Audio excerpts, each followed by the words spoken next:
السلام علیکم ورحمۃ اللہ وبرکاتہ۔ آج ہم سورہ الشورى کی آیت نمبر 30 سے شروع کرتے ہیں۔ اعوذ باللہ السمیع العلیم من الشیطان الرجیم، بسم اللہ الرحمن الرحیم۔ وما اصابکم من مصیبت فبما کسبت ایدیکم ویعفو عن کثیر۔ اور تمہیں جو بھی مصیبت پہنچتی ہے فَبِمَا کَسَبَت، وہ اس وجہ سے ہے جو تمہارے ہاتھوں نے کمایا، وَيَعْفُو عَن كَثِيرٍ، اور وہ بہت سی چیزوں سے، بہت سے گناہوں سے تو وہ درگزر کر دیتا ہے۔ اس سے پچھلی آیت مبارکہ میں اللہ تعالیٰ نے بارش کے نازل ہونے کا ذکر کیا کہ لوگ جب مایوس ہوئے ہوتے ہیں تو اللہ تعالیٰ بارش نازل کرتا ہے اور پھر وہ اس سے زمین کی بہت سی چیزوں کو اگاتا ہے، جانوروں کو پھیلاتا ہے، پھر وہ اس کو جمع کرنے پر بھی قادر ہے۔ تو یہاں پہ ایک سوال پیدا ہوتا تھا کہ پھر بارش رک کیوں جاتی ہے، قحط کی صورت کیوں آ جاتی ہے، اس وقت اللہ تعالیٰ کیوں بارش نہیں برساتا؟ تو اس کا جواب اللہ تعالیٰ نے یہاں دیا ہے کہ بارش کا رکنا ہو، یعنی گرمی کی کثرت ہو یا سردی کی کثرت ہو یا رزق کی کمی یا بیماریوں کا آنا یا باقی تمام مصیبتیں جو انسان پر آتی ہیں، فَبِمَا کَسَبَتْ أَيْدِيكُمْ، وہ انسان کے اپنے ہی کمائے ہوئے کا مسئلہ ہوتی ہیں۔ وہ اللہ تعالیٰ ان کے اوپر کوئی ظلم اور زیادتی نہیں کرتا۔ وَيَعْفُو عَن كَثِيرٍ، ابھی تو وہ بہت سی چیزوں کو نظر انداز کر دیتا ہے۔ جس قدر اس کی بڑائی اور کبریائی ہے، جتنی بڑی اس کی قدرت ہے، جتنی اس کی طاقت ہے، تو وہ تو انسان کی غلطیوں کے اوپر ان کو مسل ڈالے، ان کو چورا چورا کر ڈالے، لیکن یہ اللہ تعالیٰ کا بہت ہی تحمل ہے اور اس کا عفو ہے، معافی ہے اس کی، کہ وہ ہر گناہ پر نہیں پکڑتا۔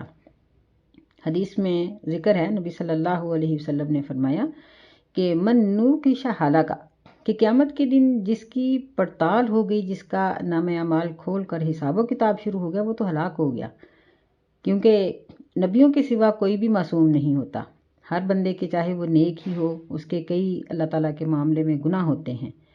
تو اللہ تعالیٰ تو صرف یہ دیکھیں گے کہ یعنی انسان کی موٹی موٹی عادات، اس کی نیت، اس کا طور طریقہ، کہ یہ کس رستے پہ چل رہا تھا، اس کی نیت کیا تھی۔ اور ورنہ ہم اگر سوچیں تو بات تو ایسی ہی ہے کہ جس قدر ہم کھاتے ہیں، پیتے ہیں، پہنتے ہیں، اگر کوئی کہے کہ میں بھوکا ہوں، میں غریب ہوں، مجھے کچھ نہیں ملا، تو پھر بھی دیکھیں کہ اس کو زمین ملی ہے، اس کو اپنا پورا جسم ملا ہوا ہے، پھر اس کو اللہ تعالیٰ نے سانس میں جو سہولت دی ہے، اس کے لیے آکسیجن وہ کتنی استعمال کرتا ہے، پھر اللہ تعالیٰ کا دیا ہوا پانی پیتا ہے، اس کی دی ہوئی نظر سے دیکھتا ہے، اپنی زبان سے بولتا ہے، ہزاروں بلکہ یعنی لا تعداد نعمتیں ابھی بھی اس کے پاس ہیں۔ اور پھر انسان کا عمل دیکھا جائے تو ہم اللہ تعالیٰ کی کتنی اطاعت کرتے ہیں اور ہم اس کی کتنی دفعہ نافرمانی کرتے ہیں۔ واقعی ہی بات ایسی ہی ہے، وَيَعْفُو عَن كَثِيرٍ، کہ ابھی تو وہ بہت سی چیزوں سے درگزر کرتا ہے۔ تو نبی علیہ الصلوۃ والسلام نے فرمایا کہ اللہ تعالیٰ صرف نیک لوگوں کا یہی دیکھیں گے کہ ان کا ارادہ کیا تھا، ان کی نیت کیا تھی۔ ایک اور واقعہ بھی آتا ہے کہ قیامت کے دن اللہ تعالیٰ ایک شخص کو کہیں گے کہ میں نے تجھے اپنی رحمت سے جنت دی، تو وہ بڑا حیران ہوگا، کہے گا کہ میں نے تو اتنی لمبی زندگی عبادت کی تھی، تو ابھی بھی تیری رحمت سے جنت ملے گی۔ اللہ تعالیٰ فرمائیں گے فرشتوں کو کہ ٹھیک ہے، لاؤ اس کی ایک آنکھ۔ تو اس کی ایک آنکھ کو ایک پلڑے میں ڈال کے اس کی ساری عبادت کو جب دوسرے پلڑے میں ڈالا جائے گا تو آنکھ کا پلڑا بھاری ہوگا، یعنی آنکھ سے انسان نے جو کچھ دیکھا اور جتنا کام دیا، اس کی ساری عبادت تو اس کا معاوضہ نہیں ہے، تو باقی پورا جسم۔ اب آنکھ جو کچھ دیکھتی ہے، اس کا دماغ کے ساتھ، دل کے ساتھ، انسان کے پورے جسم کے ساتھ اس کا تعلق ہوتا ہے، تو پھر ہی سارا جسم اس کے مطابق چلتا ہے۔ تو یہ ہے بات کہ اللہ ابھی ہمیں بہت معاف کرتا ہے، اور جو مصیبت آتی ہے وہ ہمارے اپنے کمائی کی وجہ سے۔ یہی وجہ ہے کہ نبی صلی اللہ علیہ وسلم کثرت سے استغفر اللہ پڑھتے تھے اور کثرت سے اللہ تعالیٰ سے توبہ کی دعا کیا کرتے تھے، اور اللہ تعالیٰ سے انبیاء علیہم السلام اور خود نبی صلی اللہ علیہ وسلم اور نیک لوگ بہت زیادہ ڈرتے تھے، اور یہی اللہ کا حق ہے۔ وَمَا أَنْتُمْ بِمُعْجِزِينَ فِي الْأَرْضِ، اور تم اللہ تعالیٰ کو عاجز نہیں کر سکتے زمین میں. وَمَا لَكُم مِّن دُونِ اللَّهِ مِن وَلِيٍّ وَلَا نَصِيرٍ، اور تمہارے لیے اللہ کے سوا کوئی دوست نہیں، نہ ہی کوئی مددگار ہے. یعنی اللہ تعالیٰ اگر کسی انسان کو پکڑنے پہ آ جائے، اس کو سزا دینے لگیں،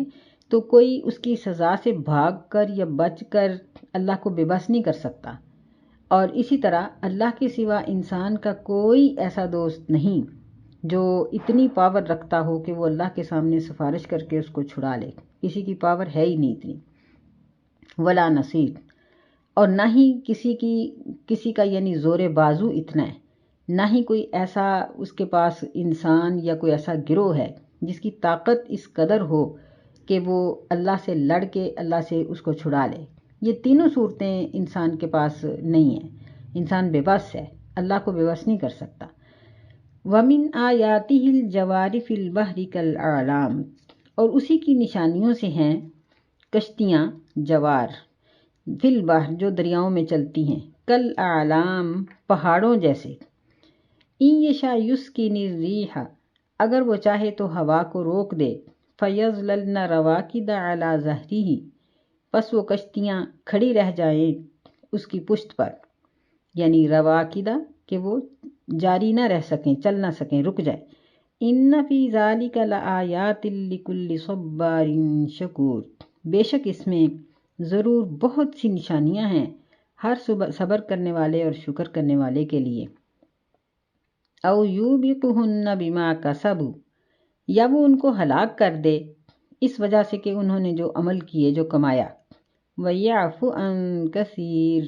اور وہ معاف کرتا ہے بہت سی چیزوں کو. تو یہاں اللہ تعالیٰ نے کشتیوں کا ذکر کیا کیونکہ اس وقت ہوائی جہاز تو تھے نہیں جن کی مثال دی جا سکتی، کشتیاں ہی تھیں. اور اللہ تعالیٰ کا طریقہ مبارک یہ ہے، عادت مبارک یہ ہے کہ اللہ انسانوں کے لیے ہر اس طریقے سے مثال بیان کرتے ہیں جس کو سمجھنا آسان ہو. تو اللہ نے فرمایا کہ ان کشتیوں کو دیکھو جو پہاڑوں جیسی ہیں، اتنے بڑی بڑی ہیں، اور جوار یعنی بڑی نرمی کے ساتھ، بڑی یعنی روانی کے ساتھ یہ پانی کے اندر بہہ رہی ہیں. جاریہ کا معنی ہوتا ہے نا آرام سے، سکون سے چلنا، بغیر کسی رکاوٹ کے اور بغیر کسی پریشانی کے. یعنی اتنے آرام سے یہ چلتی ہیں، اور یہ پہاڑوں جیسی موجوں میں اور پہاڑ جیسی مضبوطی لے کر یہ کشتیاں اور ٹنوں کے حساب سے سامان اٹھا کر یہ پانی کے اوپر تیر رہی ہیں. تو ان کا تیرنا کس چیز کے ساتھ ہے؟ اللہ تعالیٰ نے ان کے لیے ہواؤں کو مسخر کر رکھا ہے، اور فرمایا کہ ان یشاء یسکنی الرِّیحَ، اگر اللہ تعالیٰ چاہے تو ہوا رک جائے اور وہ کشتی جو ہے وہ اس کے پشت کے اوپر، پانی کے اوپر ہی کھڑی رہ جائے. رواکد یہ دراصل اسم فاعل ہے اور یہ راکدت ان کی جمع ہے. یعنی اس کا مطلب یہ ہے کہ بادبانی کشتیاں، کیونکہ پہلے جتنے بھی جہاز ہوتے تھے ان کے اوپر وہ کپڑے کے بادبان بنے ہوتے تھے، تو جو یعنی ہوا ان کو دھکیلتی تھی اور وہ جہاز آگے چلتا تھا. تو آج کل اگر یہ تمام جہاز جو ہیں یہ انجن کے ساتھ چلتے ہیں، لیکن دراصل انجن کا بھی جو سلسلہ ہے وہ سارا ایسا ہی ہوتا ہے کہ وہ بھی جب یعنی پوری اندر وہ گرمائی کے بعد وہ گرم ہوا کو نکالتا ہے تو ہوا کے دباؤ کے ساتھ ہی جہاز چلتے ہیں. تو اس لیے یہ بادبانی جہاز ہوں یا آج کے انجن والے جہاز ہوں، یہ اللہ تعالیٰ کی چلائی ہوئی ہوا سے یہ مستغنی نہیں ہو سکتے، بے پرواہ نہیں ہو سکتے. تو اللہ تعالیٰ نے اس کی ایک صورت تو یہ بیان کی ہے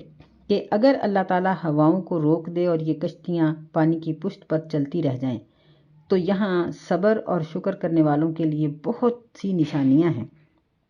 کہ وہ اللہ کی قدرتوں کا یہاں نظارہ کر سکتے ہیں. دوسری صورت یہ ذکر کی ہے کہ او یوبقہن، کہ اگر اللہ تعالیٰ جلال میں آ جائیں اور انہی ہواؤں کو تیز کر دیں تو اسی کے ساتھ ان کی کشتیوں کو ڈبو کر رکھ دیں، تو پھر کون ہے جو ان کو بچا سکے. اور تیسری صورت ہوا کی یہ ذکر کی ہے وَيَعْفُ عَن کثیر، کہ اللہ تعالیٰ لوگوں کو معاف کر کے مناسب ہواؤں کو چلاتا ہے اور وہ ان کو پانی کے اندر تیراتا ہے. یعنی نہ وہ ان کے لیے تیز و تند ہوائیں چلاتا ہے، نہ وہ طوفان چلاتا ہے، بلکہ ان کی کشتیاں بڑے آرام کے ساتھ منزل مقصود تک پہنچ جاتی ہیں. حالانکہ وہ گناہگار بھی ہوتے ہیں لیکن اللہ تعالیٰ ان سے درگزر کرتا ہے۔ وَيَعْلَمُ الَّذِينَ يُجَادِلُونَ فِي آيَاتِنَا مَا لَهُم مِّن مَّحِيصٍ، اور وہ لوگ جانتے ہیں جو ہماری آیات کے بارے میں جھگڑا کرتے ہیں کہ ان کے لیے بھاگ کر جانے کی کوئی جگہ نہیں۔ یعنی ان ہواؤں کی صورتوں کو جب ہم پڑھتے ہیں تو یہاں ایسے لوگوں کے لیے بھی ایک بہت بڑی دلیل ہے جو یہ کہتے ہیں کہ یہ ساری دنیا خود ہی چل رہی ہے، اور کمیونسٹ قسم کے لوگ کہ یعنی نعوذ باللہ جو اللہ تعالیٰ کا انکار کرتے ہیں، یہ ان کے لیے بہت بڑی دلیل ہے۔ جو اللہ کی آیات کے بارے میں جھگڑا کرتے ہیں، ایسے جھگڑنے والوں کے لیے یہاں بہت بڑی دلیل ہے کہ اگر ہوائیں اپنے ہی یعنی ایک بغیر کسی چلانے والے کے چلتی ہیں تو پھر کبھی اس میں تیزی، کبھی رکاوٹ، کبھی طوفان کی شکل، کبھی سرد، کبھی گرم، کبھی خشک، کبھی شمالن، کبھی جنوباً، یہ فرق کیوں آتے ہیں؟ پھر ہوا، اگر ہم یہ کہیں کہ جس طرح آگ کی تاثیر ہے جلانا، ایسے ہی ہوا کی تاثیر ہے کہ وہ دوسری چیزوں کو اڑاتی ہے، دھکیلتی ہے، اگر یہ چیز ہوتی، خود بخود یہ ہوائیں چلتی ہوتی، ان کے پیچھے اللہ تعالیٰ کی طاقت اور قدرت اور اس کا ارادہ نہ ہوتا، تو پھر ان میں جو تبدیلیاں آتی ہیں وہ کیوں آتی ہیں؟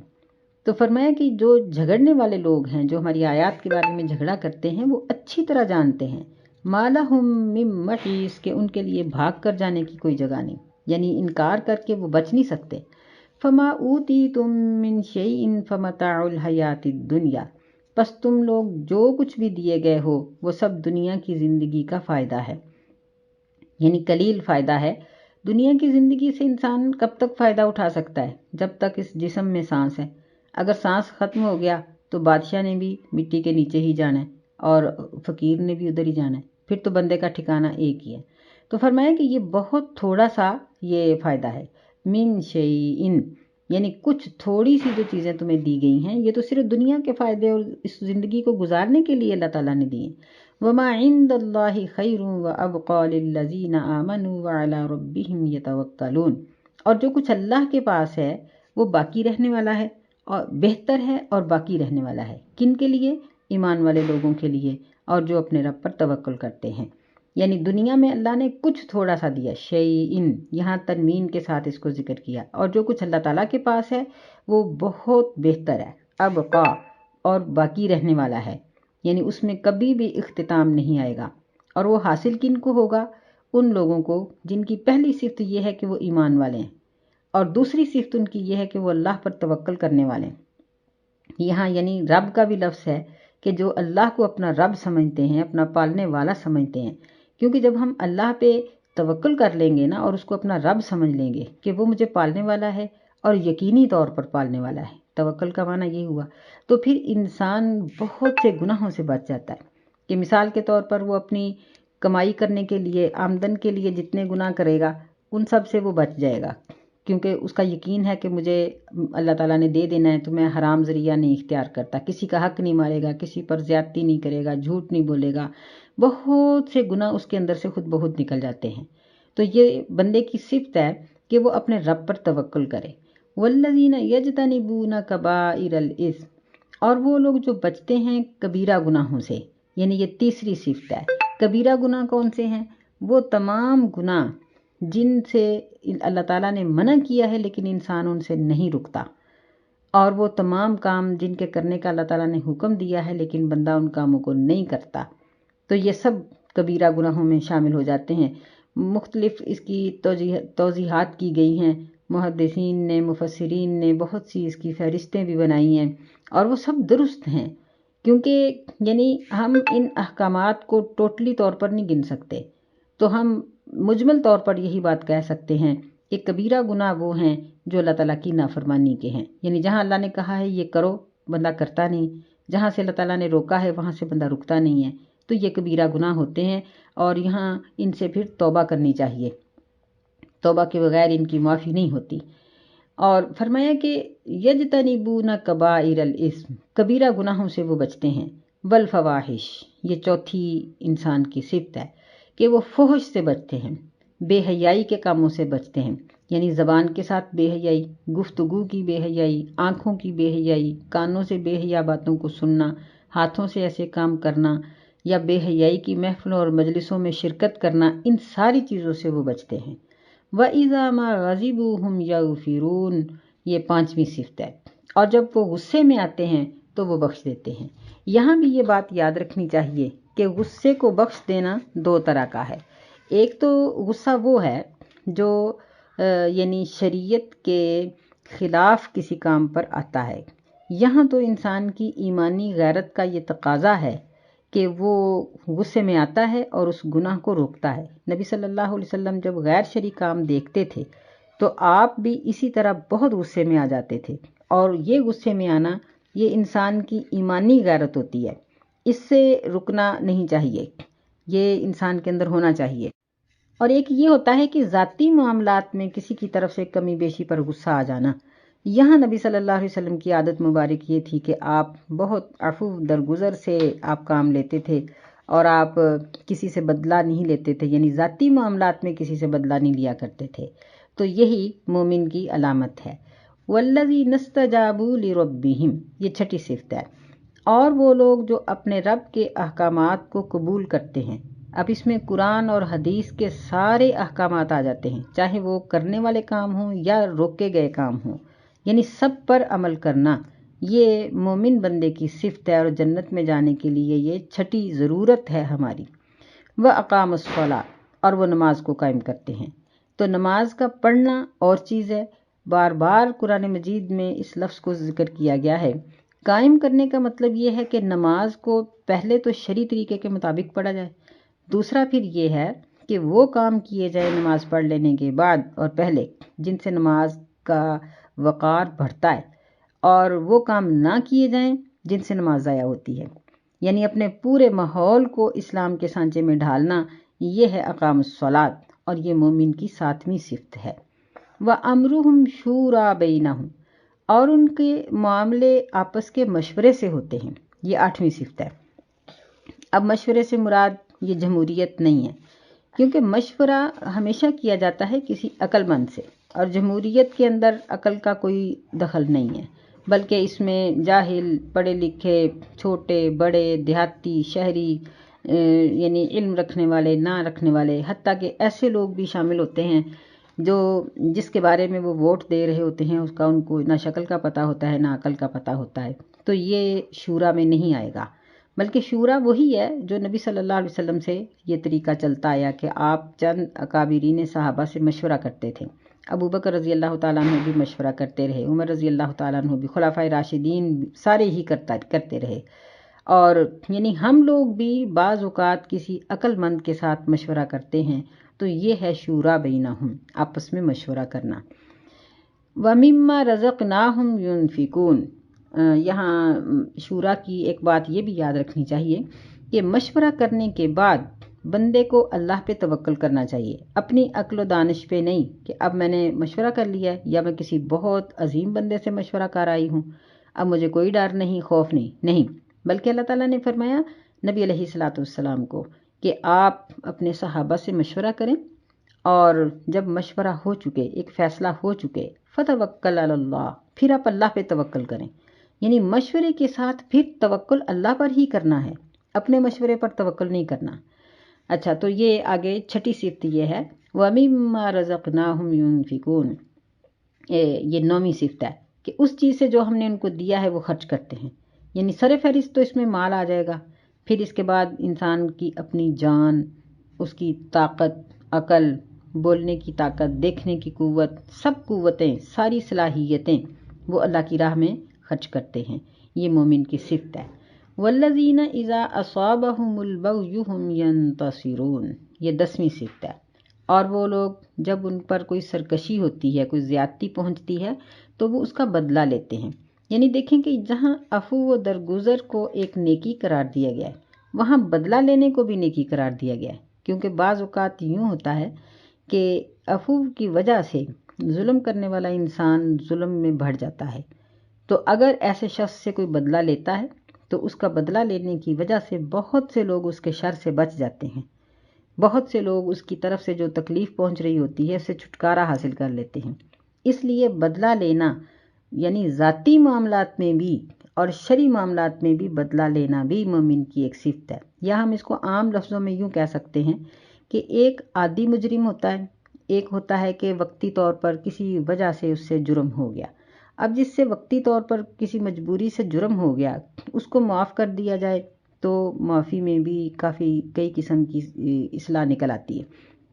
لیکن جو عادی مجرم ہے اس کو معاف نہیں کرنا چاہیے، اس سے بدلہ لینے کی پوری کوشش کرنی چاہیے تاکہ بہت سے لوگ اس کے ظلم سے بچ جائیں۔